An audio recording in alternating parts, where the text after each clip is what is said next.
नमस्ते। अच्छा, एक बात सोचिए। कोई एक सरकारी नौकरी में है, मान लीजिए यूपी पुलिस में, और अब उसे एक नई नौकरी मिल गई है, जैसे जूनियर असिस्टेंट। तो क्या होगा? क्या उसकी सालों की मेहनत, जो सैलरी बढ़ी थी, वो सब जीरो हो जाएगी? ये एक बहुत बड़ा सवाल है ना? चलिए, आज इसी उलझन को सुलझाते हैं। सोचिए, नई सरकारी नौकरी मिलने की खुशी जबरदस्त होती है, लेकिन इस खुशी के साथ ना एक डर भी आता है। जैसे कोई 2019 से नौकरी कर रहा है और अब 2026 में जाकर नई जॉब ज्वाइन करता है, तो क्या क्या उसकी सैलरी फिर से एकदम स्टार्टिंग से शुरू होगी? मतलब वो जो पिछले 7 साल की सर्विस थी, उसका कोई मतलब नहीं। वाकई ये सवाल किसी को भी परेशान कर सकते हैं। लेकिन अच्छी बात यह है कि इस बड़ी सी समस्या का ना एक बहुत ही सीधा साधा समाधान भी है, और इसे कहते हैं तकनीकी त्यागपत्र। आप इसे अपनी सर्विस का एक सुरक्षा कवच समझ सकते हैं।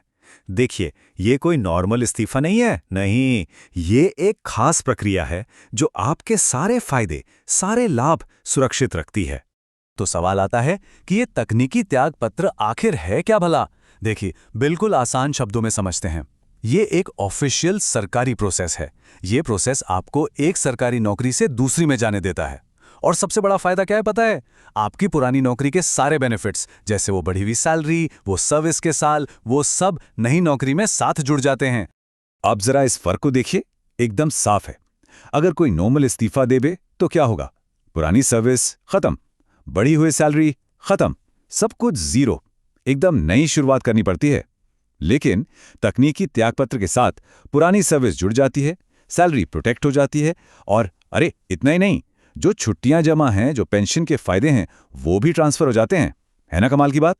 हाँ, लेकिन इस फायदे को उठाने के लिए एक शर्त है। एक, आप कह सकते हैं, गोल्डन रूल है। और वो ये है कि नई नौकरी के लिए अप्लाई करने से पहले, जी हाँ, पहले ही अपने डिपार्टमेंट को बताना होता है, या फिर उनसे एक एनओसी लेनी पड़ती है। एनओसी यानी अनापत्ति प्रमाण पत्र। ये पहला और सबसे सबसे जरूरी स्टेप है। इसके बिना आगे की पूरी प्रक्रिया बहुत मुश्किल हो सकती है। तो अब तक ये तो एकदम साफ हो गया है कि ये तकनीकी त्यागपत्र कितना जरूरी है। पर अब सवाल ये है कि भाई असल में क्या क्या फायदे मिलते हैं, कौन कौन सी चीजें हैं जो बच जाती हैं। चलिए अब जरा डिटेल में देखते हैं कि वो सालों की मेहनत की कमाई में से क्या क्या बचता है। देखिए, इन सभी फायदों का जो आधार है, जो बेसिस है, वो सिर्फ एक चीज है, ग्रेड पे। अब जैसे हम इस केस की बात कर रहे हैं, तो यूपी पुलिस कांस्टेबल और जूनियर असिस्टेंट दोनों का ग्रेड पे है 2000 रुपए। क्योंकि ये ग्रेड पे एक जैसा है, इसीलिए सरकारी नियम कहते हैं कि हाँ, पुरानी सर्विस के फायदे नई नौकरी में मिलने ही चाहिए। तो मोटे तौर पर देखें तो ये 4 बड़ी चीजें हैं जो प्रोटेक्ट हो जाती हैं। सबसे पहला है वेतन संरक्षण, मतलब सैलरी प्रोटेक्ट हो जाती है। दूसरा, सेवा की गिनती, यानी सर्विस काउंट होती रहती है। तीसरा, जो छुट्टियां बची हैं वो भी ट्रांसफर हो जाती हैं। और चौथा, जो एनपीएस खाता है वो भी वहीं का वहीं रहता है। अब ये वेतन संरक्षण का मतलब क्या है? बहुत सीधा सा मतलब है इसका। मान लीजिए कोई 2019 से काम कर रहा है, तो जाहिर है हर साल इंक्रीमेंट लगकर उसकी बेसिक सैलरी बढ़ गई होगी। तो अब नई नौकरी में उसे फ्रेशर वाली स्टार्टिंग सैलरी नहीं मिलेगी। नहीं, उसे पुरानी नौकरी की जो आखिरी बढ़ी हुई बेसिक सैलरी थी वही मिलेगी। मतलब साफ है, मेहनत बेकार नहीं जाती। ठीक है, तो थ्योरी तो समझ आ गई। अब आते हैं सबसे जरूरी बात पर। इस प्रोसेस को असल में करना कैसे है, स्टेप बाय स्टेप इसे पूरा कैसे करें। चलिए अब ये समझते हैं। प्रोसेस देखा जाए तो काफी सीधा है। पहला स्टेप, जैसे ही सिलेक्शन का रिजल्ट आए, फौरन अपने SP/SSP ऑफिस को लिखकर इन्फॉर्म कर दीजिए।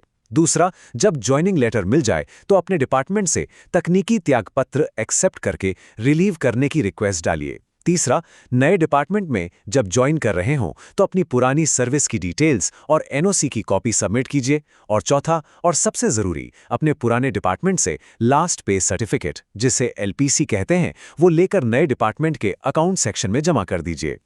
मैं फिर से कह रहा हूं, इस पूरे प्रोसेस में एक डॉक्यूमेंट सबसे सबसे ज्यादा जरूरी है, और वो है एलपीसी यानी लास्ट पे सर्टिफिकेट, अंतिम वेतन प्रमाण पत्र। यही वो एक कागज है जो ये साबित करता है कि पिछली सैलरी आखिर थी कितनी। इसके बिना नया डिपार्टमेंट सैलरी सही से फिक्स कर ही नहीं पाएगा। तो इसे अपने पुराने डिपार्टमेंट के अकाउंट्स ब्रांच से लेना कभी मत भूलिएगा। अच्छा, अब एक बहुत ही ज़रूरी सवाल। मान लीजिए पुराना डिपार्टमेंट तकनीकी त्यागपत्र देने से मना कर दे या आनाकानी करने लगे। ये एक बहुत ही कॉमन प्रॉब्लम है, कई लोगों के साथ होती है। तो चलिए जानते हैं कि ऐसी सिचुएशन में क्या करना चाहिए। यहाँ पर ना सही शब्दों का इस्तेमाल करना बहुत ज़रूरी है। आपको अपने डिपार्टमेंट को ये साफ करना होगा कि ये इस्तीफा नहीं है, बल्कि ये एक सरकारी सेवा से दूसरी सरकारी सेवा में स्थानांतरण है। ये एक छोटा सा फर्क है शब्दों में, लेकिन ये आपकी कानूनी पोजीशन को बहुत ज़्यादा मजबूत बना देता है। और अगर इसके बाद भी बात ना बने, तो ये रहे कुछ ठोस कदम जो आप उठा सकते हैं। सबसे पहले तो वो सबूत दिखाइए कि आपने पहले इन्फॉर्म किया था, या एनओसी दिखाइए। अपनी एप्लीकेशन में वेतन संरक्षण से जुड़े जो सरकारी नियम कानून है, उनका जिक्र कीजिए। अगर उन्हें त्यागपत्र शब्द से दिक्कत हो रही है, तो आप कार्य मुक्त करने की रिक्वेस्ट कीजिए। अपनी बात किसी बड़े अफसर तक ले जाइए। और अगर कुछ भी काम ना करे, तो आरटीआई का इस्तेमाल करके पूछिए कि आपको क्यों मना किया जा रहा है। एक और बहुत बड़ा कंफ्यूजन है जिसे दूर करना जरूरी है। कई लोगों को लगता है कि ये सारे फायदे तभी मिलते हैं जब सर्विस परमानेंट हो, लेकिन ऐसा बिल्कुल नहीं है। नियमों के हिसाब से सर्विस का स्थायी होना जरूरी नहीं है, नियमित यानी रेगुलर होना जरूरी है। मतलब अगर कोई अस्थायी पद पर भी रेगुलर काम कर रहा है, तो भी वो इन सभी लाभों का हकदार है। चलिए तो अब सारी बातों को एक फाइनल चेकलिस्ट में समेट लेते हैं, ताकि कोई भी जरूरी स्टेप आपसे छूट ना जाए। बस एक बात गांठ बांध लीजिए, हर स्टेप लिखित में होना चाहिए, फॉर्मल होना चाहिए।